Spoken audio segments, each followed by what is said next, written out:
Good morning friends, this is Kuldeep Chaudhary from Indian Health Consultants with another video about Indian healthcare.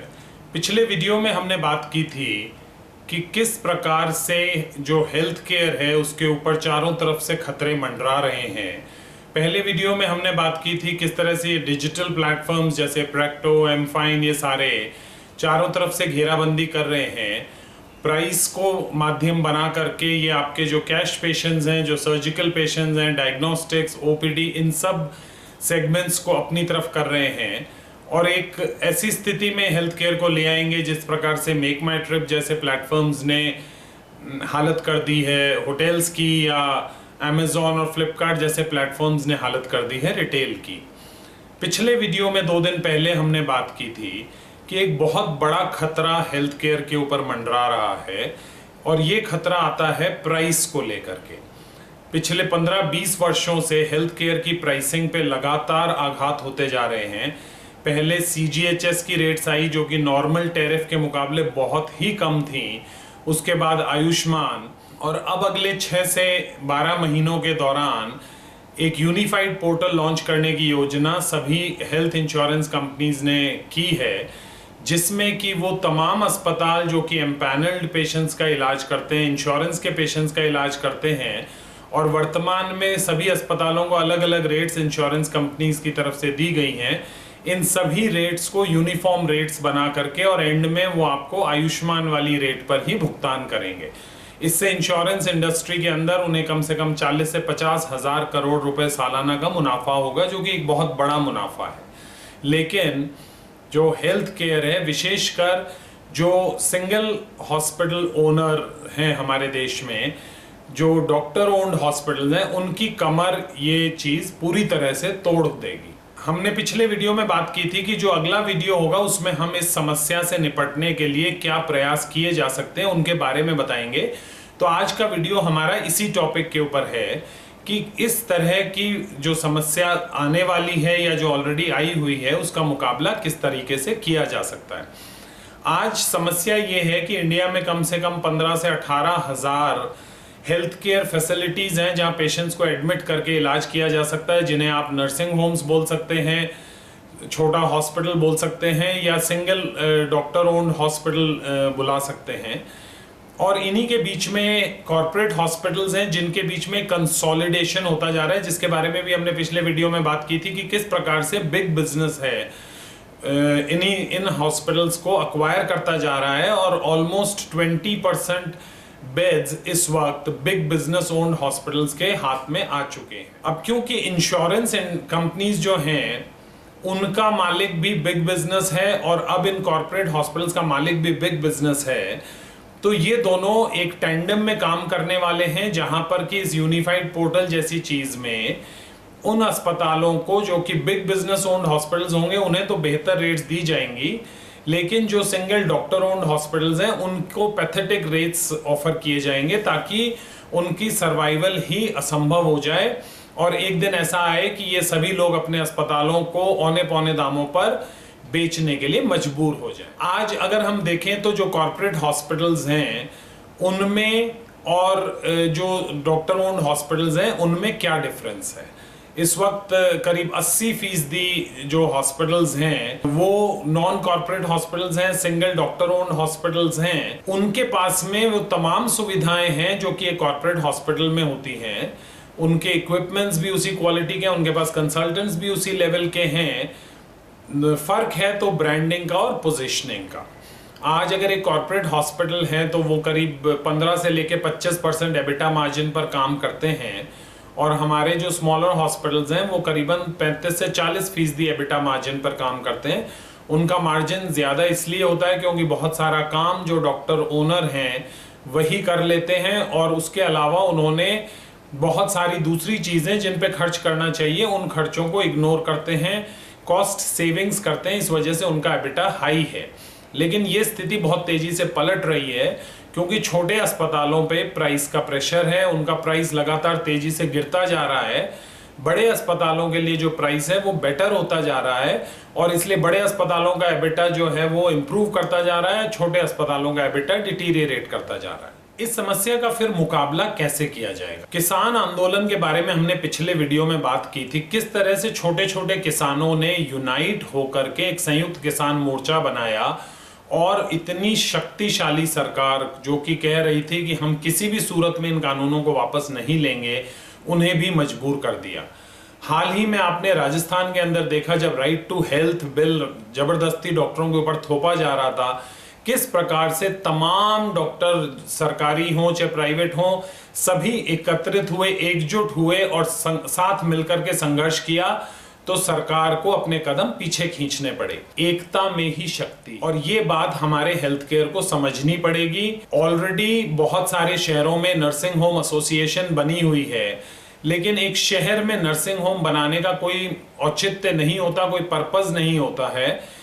ये एक राष्ट्रीय स्तर पर एक ऑर्गेनाइजेशन होना चाहिए जिसके सदस्य सभी अस्पताल हों, कॉर्पोरेट हॉस्पिटल्स को छोड़ करके। इसमें सभी अस्पतालों का हित है, उनके आपस के जो मर्जी डिफरेंसेस हों, जो मर्जी उनके क्लैशेस हों, उनको भुला करके उन्हें एक मंच पर तो आना पड़ेगा, अपना एक एजेंडा सेट करना पड़ेगा अगर उन्हें अपने अस्तित्व को बचाना है। ये जो ऑर्गेनाइजेशन बनेगा इस तरह का, इसको कहा जा सकता है ऑल इंडिया हॉस्पिटल एसोसिएशन, इसका काम, सबसे इंपॉर्टेंट काम होगा collective bargaining with the insurance companies and with other agencies. आज जब कोई एक अस्पताल जो 50 बेड, 100 बेड या चाहे 300 बेड का हो एक शहर में खुलता है, और वो जब एक इंश्योरेंस कंपनी के साथ में नेगोशिएशन पर जाता है, तो ये बहुत ही अनइक्वल नेगोशिएशन होती है। वो इतनी बड़ी इंश्योरेंस कंपनी है, उसके पास ऑलरेडी 7-8 हजार अस्पताल पैनल पर है। अगर एक नया अस्पताल जो आया है वो पैनल पर नहीं भी रहेगा तो उन्हें कोई फर्क नहीं पड़ता, और इस मजबूरी का फायदा उठा करके अस्पतालों को दबाया जाता है। आज जो इंश्योरेंस के रेट्स अलग अलग अस्पतालों को दिए जाते हैं, उसमें किसी प्रकार की कोई ट्रांसपेरेंसी नहीं है। किस हॉस्पिटल को किस बिना पर क्या पैकेज मिला है, 100-150 पैकेजेस के ऊपर डील होती है, फिर हॉस्पिटल्स के टैरिफ लिस्ट के ऊपर डिस्काउंट्स पे डील होती है। इसका क्या क्राइटेरिया है, nobody knows. So the first step which the All India Hospital Association needs to take is कि उन्हें अपनी एक टैरिफ लिस्ट बनानी पड़ेगी। हेल्थ केयर सर्विसेज जो हैं उनका टैरिफ डिसाइड होना चाहिए on the basis of cost for delivering that service. अब एक सर्विस को डिलीवर करने की कॉस्ट किस तरीके से आती है? आपको अस्पताल बनाने के लिए जमीन की आवश्यकता होती है, उस पर एक बिल्डिंग बनानी होती है, उसके बाद उसमें मेडिकल इक्विपमेंट्स लगाने होते हैं। किस रेट पर लैंड एक पर्टिकुलर शहर या एक पर्टिकुलर लोकेलिटी में मिल रही है, किस क्वालिटी का बिल्डिंग कंस्ट्रक्शन है, किस तरीके के इंटीरियर्स किए गए हैं, मेडिकल इक्विपमेंट्स कौन कौन से लगे हुए हैं, उनके क्या क्वालिटी है, किस ब्रांड के वो इक्विपमेंट हैं, उस पे उनकी कॉस्ट डिटरमिन होती है। किस तरीके का कंसल्टेंट्स का लेवल है, कितने अनुभवी कंसल्टेंट्स हैं, बाकी का स्टाफ किस लेवल का है, इससे मैन पावर कॉस्ट डिटरमिन होती है। उसके अलावा हॉस्पिटल की ब्रांड पोजीशनिंग कैसी है, कितना एक्सपेंडिचर वो अपने मार्केटिंग ब्रांडिंग पोजीशनिंग पर कर रहे हैं, क्या उनका परसेप्शन है मार्केट के अंदर। उसके अलावा एक ट्रीटमेंट देने के लिए मटेरियल की कॉस्ट लगती है।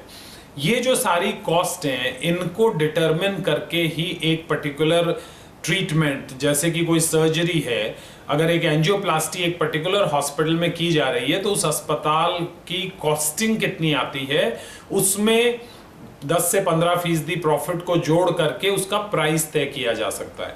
तो ऑल इंडिया हॉस्पिटल एसोसिएशन को एक इंडिपेंडेंट बॉडी बनानी पड़ेगी जो कि देश के सभी अस्पतालों को इवैल्यूएट करे, उसके बाद उनको एक कैटेगराइज करे, एक पर्टिकुलर कैटेगरी के अंदर रखे, और जो ऑल इंडिया हॉस्पिटल एसोसिएशन है वो कैटेगरी के हिसाब से सभी मेडिकल ट्रीटमेंट्स की एक रेट लिस्ट इशू करें।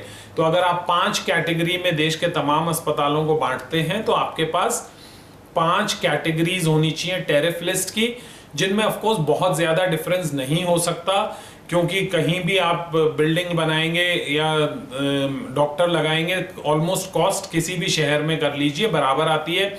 छोटे शहर में अगर जमीन सस्ती है या बिल्डिंग थोड़ी सस्ती बन जाएगी तो वहां पर क्वालिटी कंसल्टेंट्स को लाने की कॉस्ट बड़े शहरों के मुकाबले में ज्यादा होगी। तो ये जो टैरिफ लिस्ट होगी इसमें 10 से 15% मैक्सिमम 30% का रेट डिफरेंस हो सकता है between a metro town and C category city, तो अगर 5 कैटेगरी में तमाम अस्पतालों को बांटा जाए, अस्पताल इस बॉडी में अप्लाई करें, उनका इवैल्यूएशन हो और एक बार उनको जो कैटेगरी मिल गई उसके बाद उस कैटेगरी पे एप्लीकेबल टैरिफ लिस्ट पे उनका एम्पैनलमेंट तमाम इंश्योरेंस कंपनीज के साथ हो। वर्तमान की जो नॉन ट्रांसपेरेंट सिस्टम है इसको दरकिनार करने की जरूरत है, क्योंकि इसमें किसी हॉस्पिटल को नहीं पता कि उनको एक पर्टिकुलर जो टैरिफ एक इंश्योरेंस कंपनी दे रही है वो किस बिना पे दे रही है, और एक इंश्योरेंस कंपनी और दूसरी इंश्योरेंस कंपनी के टैरिफ लिस्ट में भी बहुत सारा डिफरेंस है। अगर ये तरीका इंश्योरेंस कंपनीज को पसंद नहीं है तो दूसरा तरीका इंश्योरेंस कंपनीज को ये कहा जा सकता है कि आप जब पॉलिसी इशू करते हैं तो आप अपने पॉलिसी होल्डर को बता दीजिए कि एक पर्टिकुलर बीमारी के लिए हम तो इतना पैसा देंगे।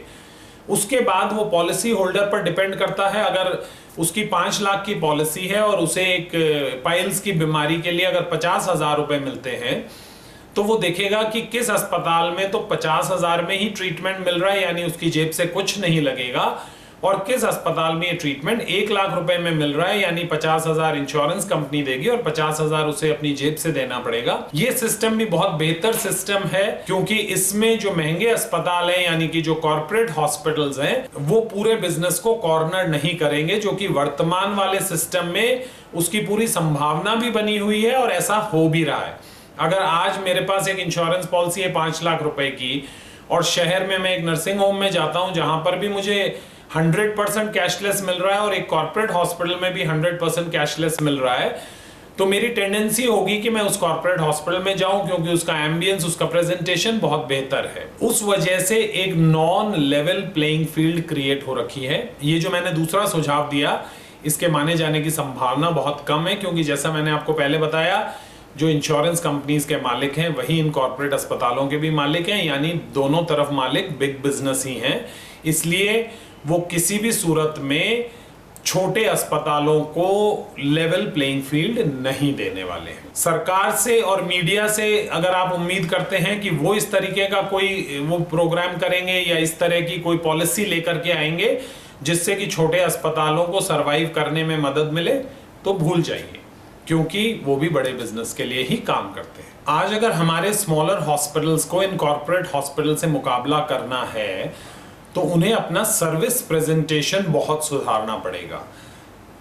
एक मेजर डिफरेंस जो फर्स्ट ग्लांस में किसी भी कंज्यूमर को या किसी भी पेशेंट को नजर आता है वो प्रेजेंटेशन ही नजर आता है। कोई भी अंदर जाके नहीं देख रहा आपने कौन सी कंपनी की कैथ लैब लगा रखी है या किस कंपनी का लीनियर एक्सेलरेटर लगा रखा है। आपके ओपीडी का एम्बियंस, आपकी बिल्डिंग का एम्बियंस, आपकी क्लीनलीनेस, स्टाफ की प्रेजेंटेशन, इन्हीं सब चीजों से वो आपकी तरफ आकर्षित होते हैं। हमारे जो स्मॉलर हॉस्पिटल्स हैं वो इस मामले में बहुत बुरी तरह से पिछड़े हुए हैं। अब तक वो सरवाइव कर रहे हैं क्योंकि उनके पास में टाइम का फैक्टर है, वो बहुत लंबे समय से सेवाएं दे रहे हैं, मरीजों के दिलों में उनके प्रति एक आस्था है, विश्वास है। कॉर्पोरेट हॉस्पिटल्स हाल ही में नए नए आए हैं, लेकिन अगर यही डिफरेंस दोनों के अंदर रहा तो वो दिन ज्यादा दूर नहीं जब आपके तमाम मरीज इन बड़े कॉर्पोरेट हॉस्पिटल्स की तरफ आकर्षित होते चले जाएंगे। तो आपको अपना प्रेजेंटेशन सुधारने की बहुत बहुत आवश्यकता है।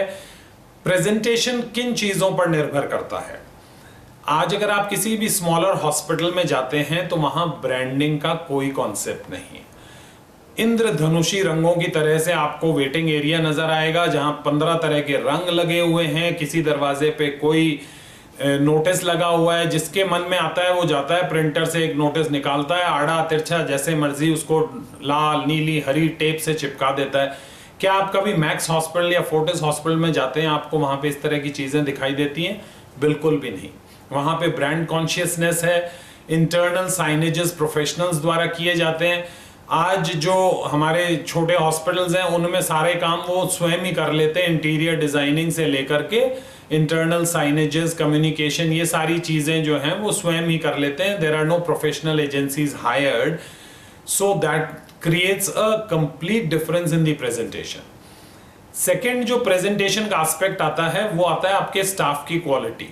जो स्टाफ पेशेंट केयर सर्विसेज में एंगेज्ड हैं उनका क्या एजुकेशनल बैकग्राउंड है, उनकी किस तरह की ट्रेनिंग है, आप जाएंगे तो छोटे अस्पतालों में ना उनके बैठने का तरीका है, ना उनके ड्रेसअप होने का तरीका है, ना उनको कोई ट्रेनिंग मिली हुई है कि किस तरीके से कंज्यूमर के साथ बिहेव किया जाता है। और प्रोडक्ट नॉलेज तो माशाल्लाह, बहुत ही आश्चर्य की बात है कि आज अगर आप हेल्थ केयर में जाएंगे तो हेल्थ केयर में काम करने वाले 90% लोगों को हेल्थ केयर का एच भी नहीं पता होता है।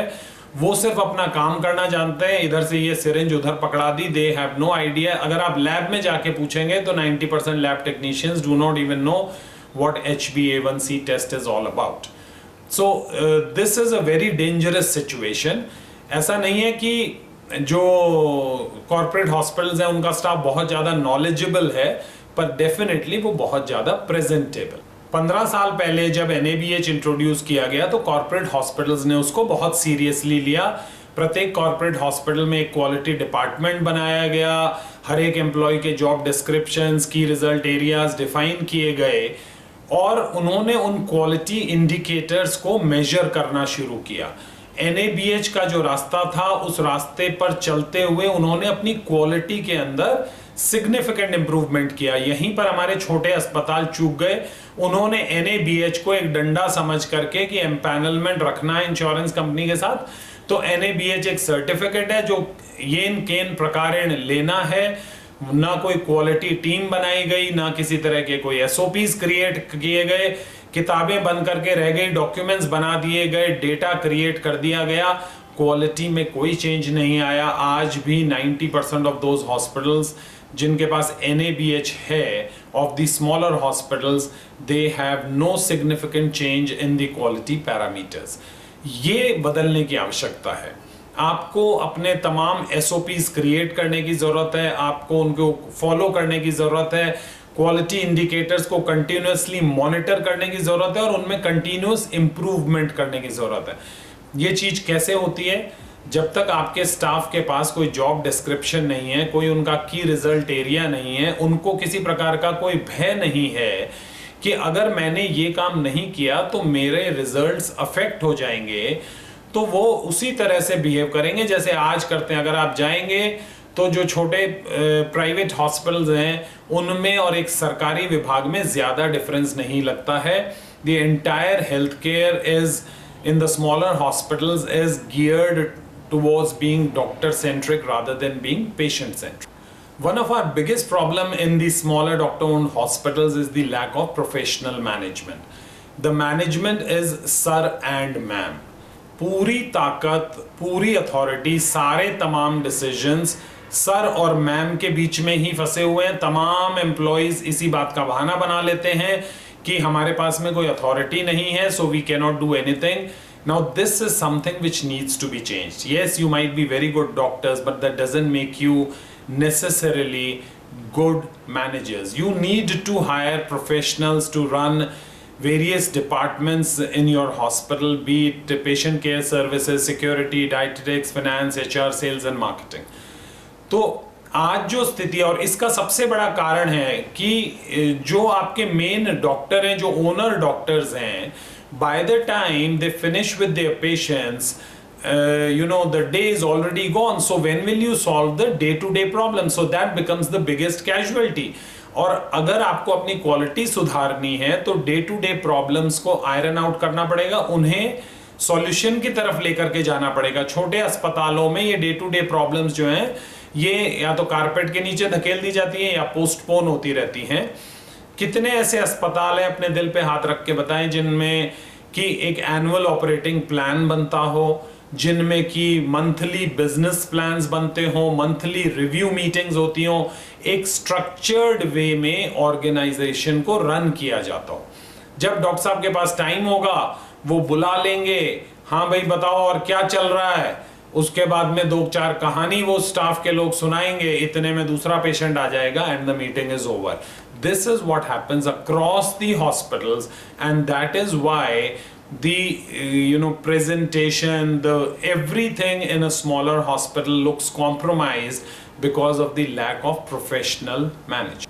आज जिस तरीके से हमारे देश को 2 व्यक्ति चला रहे हैं, उसी तरीके से हमारे छोटे अस्पतालों का मैनेजमेंट होता है, जहां पे भी 2 ही लोग होते हैं, सर और मैम, जो उस अस्पताल को चला रहे होते हैं। मेन मोटो होता है cost saving. So saving pennies is more important than taking care of the patient comfort, patient safety and patient delight. And this is the reason why those hospitals are continuously going downwards while the corporate hospitals are continuously rising, because there the focus is not on saving these pennies but on improving patient care. One of the worst departments in the smaller hospitals is the sales and marketing department. Now we must understand healthcare is a very, very highly technical product. The equipments are so expensive, the equipments are so technologically different. आज अगर आप sales and marketing team के लोगों से बात करेंगे किसी भी छोटे अस्पताल में, तो आपको आश्चर्य होगा कि they are so poorly educated, poorly trained and shabbily dressed. They have no idea about the healthcare products which they are supposed to sell, because they have not been given any kind of product training. The soft skills training is also extremely poor, and they are at best envelope pushers or relationship maintainers. They may go and visit the referring doctors, but they can hardly differentiate between the product that their hospital possesses vis-a-vis the competition.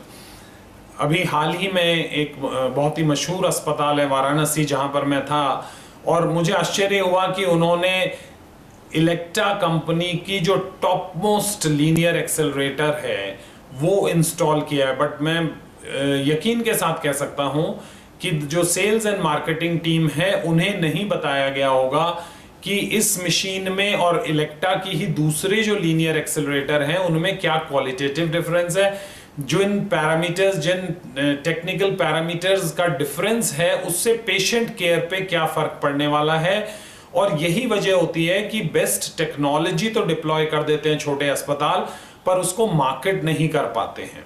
और उसका एक ही तरीका है staff training, जिसके ऊपर there is no expenditure, there is no effort in these hospitals to improve the quality of their staff.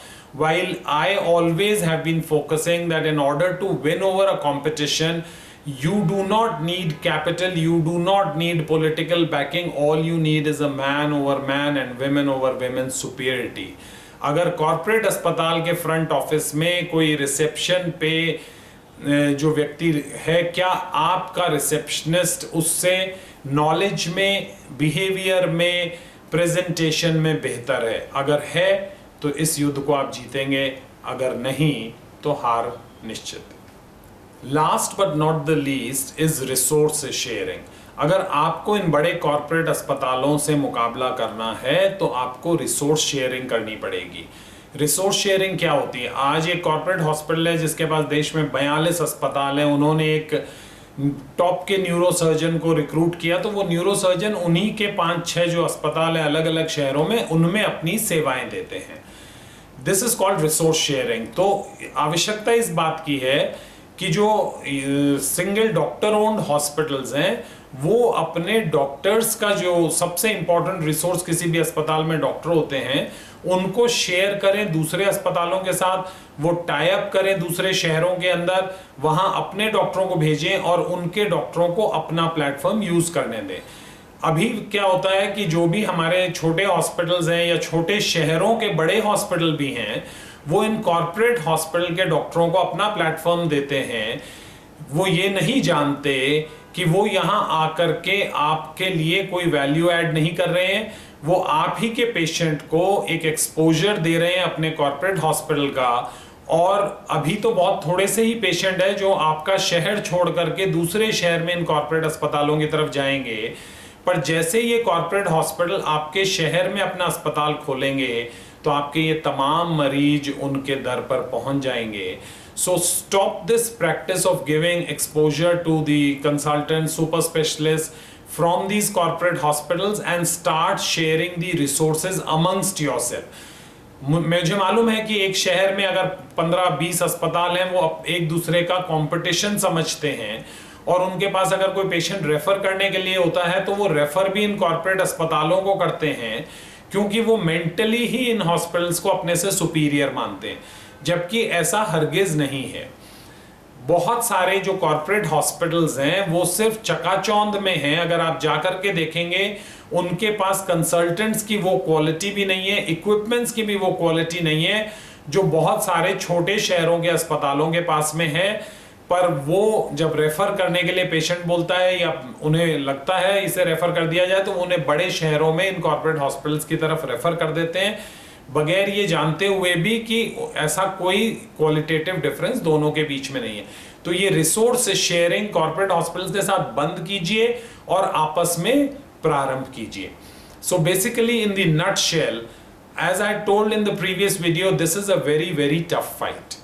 There are very few examples in this world where somebody has been able to fight and win over big business.